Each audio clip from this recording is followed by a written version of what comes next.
Tetapi pada kematian yang pertama itu adalah ketika saat ini.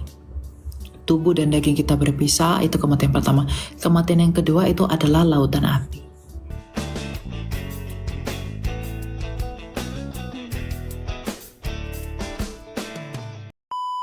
Suara saya kedengaran, Kak?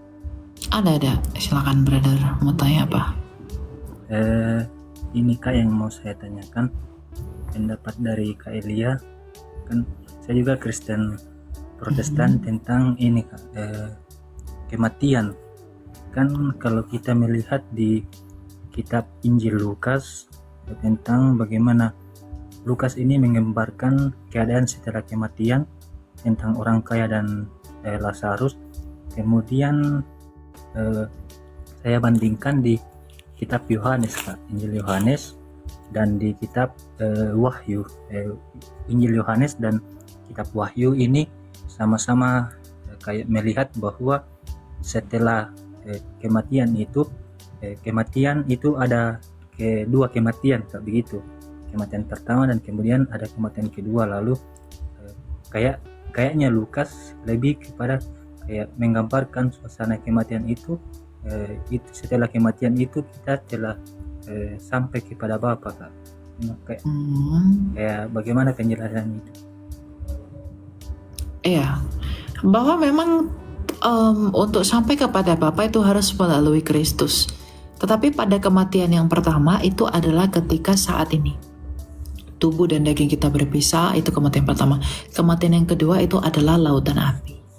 Gitu.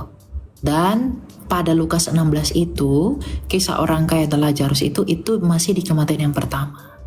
Karena kebangkitan belum terjadi, itu di Tartarus dan juga di Firdaus. Orang kaya itu menderita di alam maut, Tartarus, sedangkan orang kaya Lazarus itu di Firdaus, di dalam pangkuan Abraham. Gitu.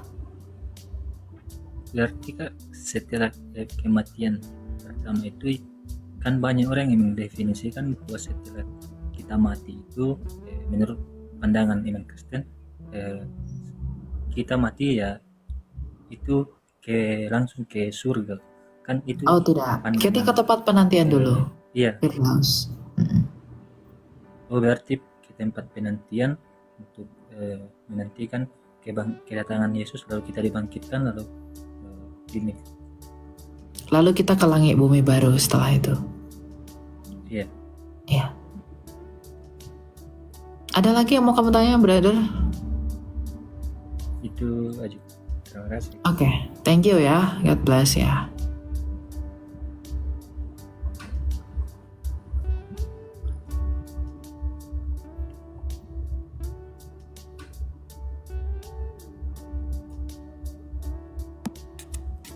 Banyak banget yang mau naik ini.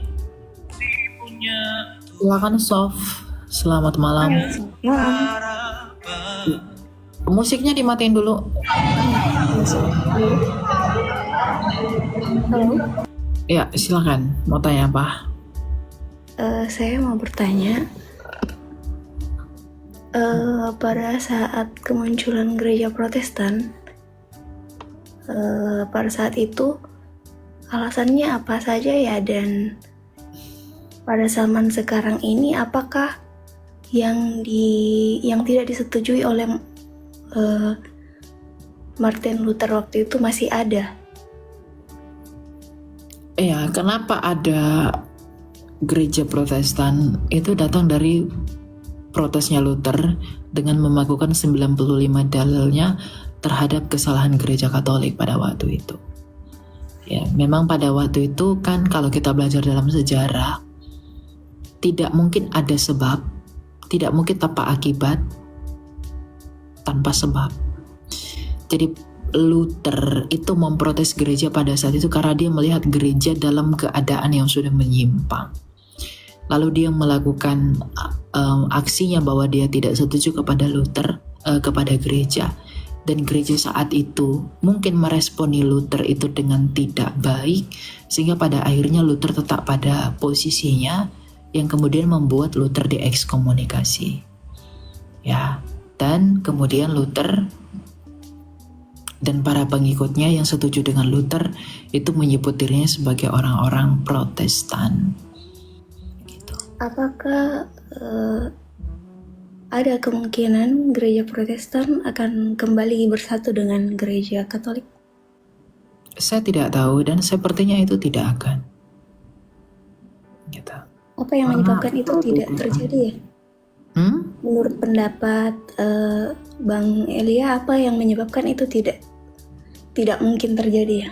Perbedaan pandangan teologis dan dogmatis. Karena gereja Katolik sendiri, kalau kita lihat kan semangatnya gereja Protestan itu kan pada mulanya adalah kembali kepada kitab suci. Meskipun pemahaman Luther pada saat itu kembali kepada kitab suci dengan sola scriptura itu ya mungkin kurang tepat.